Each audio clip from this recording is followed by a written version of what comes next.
Quelle arrogance de dire qu'on sait pour les autres. Ouais, on peut avoir des certitudes profondes, intimes et indéboulonnables.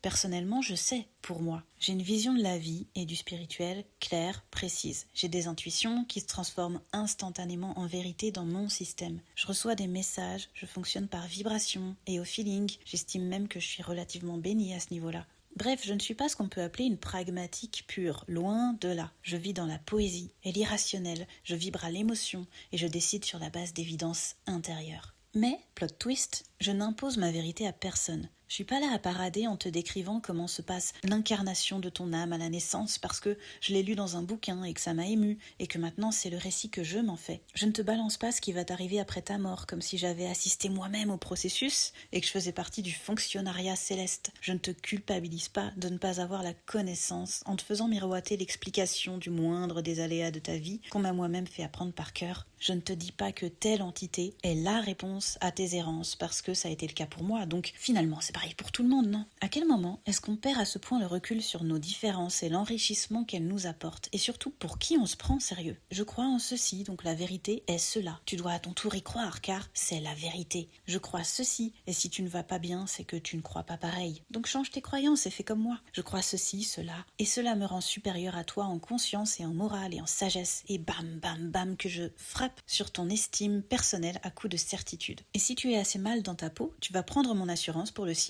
que je peux te sauver. Et si tu vis une période difficile, tu vas adopter mes croyances pour de très mauvaises raisons et ce sera dangereux pour toi. Alors ne me comprends pas de travers. Il n'y a aucun mal à croire dur comme fer à la réincarnation, sous quelque forme que ce soit. Aucun mal à être persuadé que l'âme choisit sa famille. Aucun mal à croire en Dieu, tel que vu par telle ou telle religion, tel livre, tel dogme. Aucun mal à quelques récits intérieurs qui sonnent pour toi comme une évidence et comme la vérité, et qui donnent sens à ton existence. Il n'y a aucun mal non plus à remettre en question les enseignements religieux, à ne croire qu'en la science et en l'empirisme ou alors au hasard complet. Aucun mal à être sûr et certain que le rationnel prédomine. En fait, on est libre de se construire son propre système de foi et de croyance, de se construire tout court, tel qu'on l'entend et tel qu'on estime que c'est juste pour nous. Là où je vois un réel souci, moi, c'est quand ta foi devient le prétexte à la propagande, à la démonstration zélée d'une vérité que tu voudrais universelle. Quand tu dis « c'est comme si, c'est comme ça », pour tout le monde, quand tu toises de haut ceux qui pensent autrement, même avec de la soi-disant bienveillance. Quand tu confonds incarner tes valeurs pour inspirer les autres, ce qui est tout à fait honorable à mes yeux, et imposer un discours pour proposer ton modèle comme le seul